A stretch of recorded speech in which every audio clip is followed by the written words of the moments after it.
وہ مسافر عرب کے صحرا میں اکیلا چلا جا رہا تھا۔ 8 ہجری کے زمانے میں عرب کا وہ علاقہ جہاں مکہ اور مدینہ واقع ہے بڑا ہی خوفناک صحرا ہوا کرتا تھا، جلتا اور انسانوں کو جھلساتا ہوا ریگزار۔ ایک تو صحرا کی اپنی صعوبتیں تھیں، دوسرا خطرہ رہزنوں کا تھا۔ مسافر قافلوں کی صورت سفر کیا کرتے تھے، لیکن یہ مسافر اکیلا چلا جا رہا تھا۔ وہ اعلیٰ نسل کے جنگی گھوڑے پر سوار تھا۔ اس کی زرہ گھوڑے کی زین کے ساتھ بندھی ہوئی تھی، اس کی کمر سے تلوار لٹک رہی تھی اور اس کے ہاتھ میں برچھی تھی۔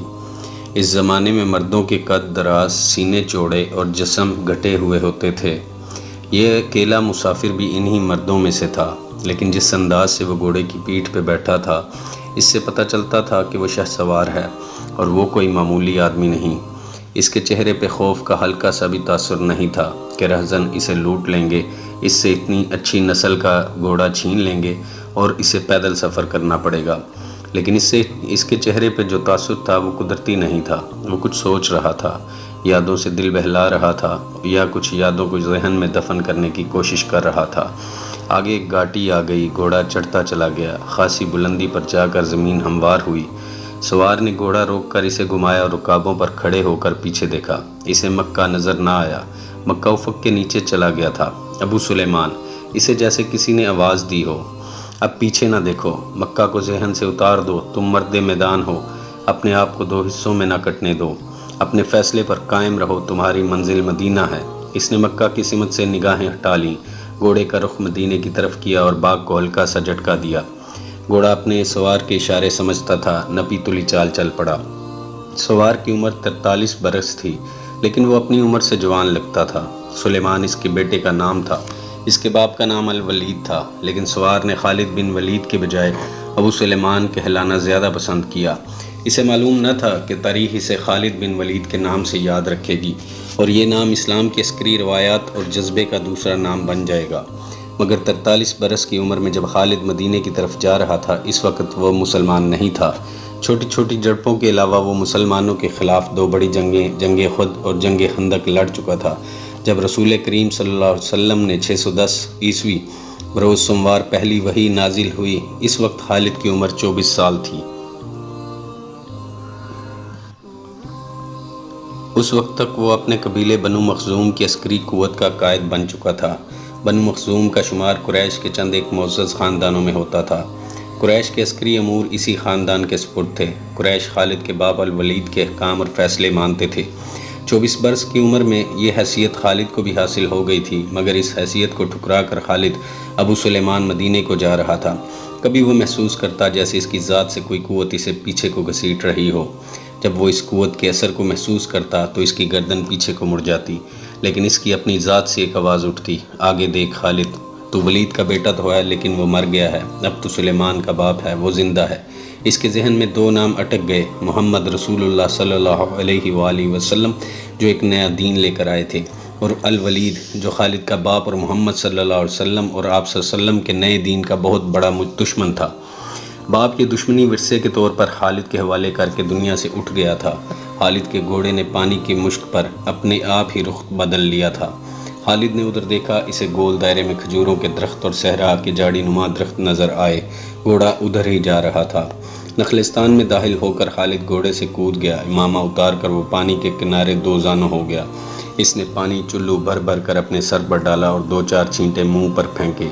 اس کا گھوڑا پانی پی رہا تھا۔ خالد نے اس چشمے سے پانی پیا جو صرف انسانوں کے لیے استعمال کیا جاتا تھا۔ یہ ایک چھوٹا سا جنگل تھا۔ خالد نے گھوڑے کی زین اتاری اور زین کے ساتھ بندھی ہوئی چھوٹی سی ایک دری کھول کر جاڑی نما درختوں کے جھنڈ تلے بچھائی اور لیٹ گیا۔ وہ تھک گیا تھا، تھوڑی دیر کے لیے سو جانا چاہتا تھا، مگر اس کے ذہن میں یادوں کا جو قافلہ چل پڑا تھا وہ اسے سونے نہیں دے رہا تھا۔ اسے 7 سال پہلے کا ایک دن یاد آیا جب اس کے عزیزوں نے محمد صلی اللہ علیہ وآلہ وسلم کو قتل کرنے کا منصوبہ بنایا تھا۔ اس منصوبے میں خالد کا باپ الولید پیش تھا۔ وہ ستمبر 622 عیسوی کی ایک رات تھی۔ قریش نے رسول خدا صلی اللہ علیہ وآلہ وسلم کو سوتے میں قتل کرنے کے لیے ایسے آدمی چنے تھے جو انسانوں کے روپ میں وحشی اور درندے تھے۔ خالد قریش کے سرکردہ خاندان کا جوان تھا۔ اس وقت اس کی عمر 27 سال تھی۔ وہ حضور صلی اللہ علیہ وآلہ وسلم کے قتل کی سازش میں شریک تھا، لیکن وہ قتل کے لیے جانے والوں کے گروہ میں شامل نہیں تھا۔ اسے 7 سال پہلے کی وہ رات گزرے ہوئے کل کی طرح یاد تھی۔ وہ اس قتل پر خوش بھی تھا اور ناخوش بھی۔ خوش اس لیے کہ اس کے اپنے قبیلے کے ہی ایک آدمی نے اس کے مذہب کو جو بت پرستی تھی باطل کہہ دیا اور اپنے آپ کو خدا کا پیغمبر کہہ دیا۔ ایسے دشمن کے قتل پر خوش ہونا فطری بات تھی، اور وہ ناخوش اس لیے تھا کہ وہ اپنے دشمن کو للکار کر آمنے سامنے کی لڑائی لڑنے کا قائل تھا۔ اس نے سوئے ہوئے دشمن کو قتل کرنے کی کبھی سوچی ہی نہیں تھی۔ بہرحال اس نے اس سازش کی مخالفت نہیں کی، لیکن قتل کی رات جب قاتل رسول خدا صلی اللہ علیہ وآلہ وسلم کو مقرر وقت پر قتل کرنے گئے تو آپ صلی اللہ علیہ وسلم کا مکان خالی تھا۔ وہاں گھر کا سامان بھی نہیں تھا، نہ آپ صلی اللہ علیہ وسلم کا گھوڑا تھا نہ اونٹنی۔ قریش اس امید پر سوئے ہوئے تھے کہ صبح انہیں خوشخبری ملے گی کہ ان کے مذہب کو جھٹلانے اور انہیں اپنے نئے مذہب کی طرف بلانے والا قتل ہو گیا ہے، مگر صبح وہ ایک دوسرے کو مایوسی کے عالم میں دیکھ رہے تھے۔ پھر وہ سرگوشیوں میں ایک دوسرے سے پوچھنے لگے، محمد کہاں گیا؟ رسول خدا صلی اللہ علیہ وسلم قتل کے وقت سے بہت پہلے اپنے قتل کی سازش سے آگاہ ہو کر یثرب یعنی مدینہ کو ہجرت کر گئے تھے۔ صبح تک آپ صلی اللہ علیہ وسلم بہت دور نکل گئے تھے۔ خالد کے ذہن سے یہ یادیں پھوٹتی چلی آ رہی تھیں۔ ذہن پیچھے ہی پیچھے ہٹتے ہٹتے 16 برس دور جا نکلا۔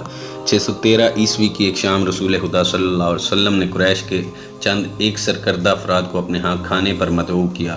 کھانے کے بعد رسول کریم صلی اللہ علیہ وسلم نے اپنے مہمانوں سے کہا، اے بنی عبد المطلب، میں تمہارے سامنے جو تحفہ پیش کرنے لگا ہوں وہ عرب کا کوئی اور شخص پیش نہیں کر سکتا، اس لیے کہ اللہ نے مجھے منتخب کیا ہے۔ مجھے اللہ نے حکم دیا ہے کہ تمہیں ایک ایسے مذہب کی طرف بلاؤں جو تمہاری دنیا کے ساتھ تمہاری عاقبت بھی آسودہ اور مسرور کر دے گا۔ اس طرح رسول خدا صلی اللہ علیہ وسلم نے پہلی وحی کے نزول کے 3 سال بعد اپنے قریبی عزیزوں کو اسلام قبول کرنے کی دعوت دی۔ خالد اس محفل میں نہیں تھا، اس کا باپ مدعو تھا۔ اس نے خالد کو مذاق اڑانے کے انداز میں بتایا تھا کہ عبد المطلب کے پوتے محمد صلی اللہ علیہ وسلم نے کہا ہے کہ وہ اللہ کا بھیجا ہوا نبی ہے۔ ہم جانتے ہیں کہ عبد المطلب قریش کا ایک سردار تھا۔ الولید نے اپنے بیٹے خالد سے کہا، بے شک محمد کا خاندان اعلیٰ حیثیت رکھتا ہے، لیکن نبوت کا دعویٰ اس خاندان کو کوئی فرد کیوں کرے؟ اللہ کی قسم اور حب العزا کی، میرے خاندان کا رتبہ کسی سے کم نہیں۔ کیا نبوت کا دعویٰ کر کے کوئی ہم سے اونچا ہو سکتا ہے؟ آپ نے اسے کیا کہا ہے؟ خالد نے پوچھا۔ پہلے تو ہم چپ ہو گئے، پھر ہم سب ہنس پڑے، الولید نے کہا، لیکن محمد کے چچا زاد بھائی علی نے محمد کی نبوت کو قبول کر لیا ہے۔ خالد اپنے باپ کی طنزیہ ہنسی کو بھولا نہیں تھا۔ خالد کو 629 عیسوی کے ایک روز مکہ اور مدینے کے راستے میں ایک نخلستان میں لیٹے ہوئے وہ وقت یاد آ رہا تھا۔ رسول خدا صلی اللہ علیہ وسلم جن کی نبوت کو قریش کے سردار قبول نہیں کر رہے تھے، اس نبوت کو لوگ قبول کرتے چلے جا رہے تھے۔ ان میں اکثریت نوجوانوں کی تھی، بعض مفلس لوگوں نے بھی اسلام قبول کر لیا تھا۔ اس سے نبی کریم صلی اللہ علیہ وسلم کے حوصلے میں جان آ گئی اور آپ صلی اللہ علیہ وسلم نے اسلام کی تبلیغ تیز کر دی۔ آپ صلی اللہ علیہ وسلم بت پرستی کے خلاف تھے۔ مسلمان ان 360 بتوں کا مذاق اڑاتے تھے جو کعبہ کے اندر اور باہر رکھے ہوئے تھے۔ طلوع اسلام سے پہلے عرب ایک خدا کو مانتے تھے اور پوجتے ان بتوں کو تھے۔ انہیں وہ دیویاں اور دیوتا کہتے اور انہیں اللہ کے بیٹے اور بیٹیاں مانتے تھے۔ وہ ہر بات میں اللہ کی قسم کھاتے تھے۔ قریش نے دیکھا کہ محمد صلی اللہ علیہ وسلم کے جس دین کا انہوں نے مذاق اڑایا تھا وہ مقبول ہوتا جا رہا ہے، تو انہوں نے آپ صلی اللہ علیہ وسلم کی تبلیغی سرگرمیوں کے خلاف محاذ بنا لیا اور مسلمانوں کا جینا حرام کر دیا۔ خالد کو یاد آ رہا تھا کہ اس نے اللہ کے رسول صلی اللہ علیہ وسلم کو گلیوں اور بازاروں میں لوگوں کو اکٹھا کر کے انہیں اسلام قبول کرنے کی دعوت دیتے اور بتاتے دیکھا تھا کہ بت انہیں نہ فائدہ دے سکتے ہیں نہ نقصان۔ عبادت کے لائق صرف اللہ ہے جو وحدہ لا شریک ہے۔ رسول خدا صلی اللہ علیہ وسلم کی مخالفت کے قائد قریش کے 4 سردار تھے۔ ایک تو خالد کا باپ الولید تھا، دوسرا نبی کریم صلی اللہ علیہ وسلم کا اپنا چچا ابو لہب تھا، تیسرا ابو سفیان اور چوتھا ابو الحکم تھا جو خالد کا چچا زاد بھائی تھا۔ مسلمانوں پر سب سے زیادہ ظلم و تشدد اسی شخص نے کیا تھا۔ وہ جہالت کی حد تک کینہ پرور اور مسلم کش تھا، اسی لیے مسلمان اسے ابو جہل کہنے لگے تھے۔ یہ نام اتنا عام ہوا کہ لوگ جیسے اس کا اصل نام ہی بھول گئے۔ تاریخ نے بھی اس پستہ قد، بھینگے اور لوہے کی طرح مضبوط آدمی کو ابو جہل کے نام سے ہی یاد رکھا ہے۔ خالد کو یہ یادیں پریشان کرنے لگیں، شاید شرمسار بھی۔ قریش کے لوگوں نے رسول خدا صلی اللہ علیہ وسلم کے گھر میں کئی بار غلاظت پھینکی تھی۔ جہاں کوئی مسلمان اسلام کی تبلیغ کر رہا ہوتا وہاں قریش کے آدمی جا پہنچتے اور ہلڑ مچاتے تھے۔ بد اخلاق اور دھتکارے ہوئے آدمیوں کو رسول خدا صلی اللہ علیہ وسلم کو پریشان کرتے رہنے کا کام پر لگا دیا گیا تھا۔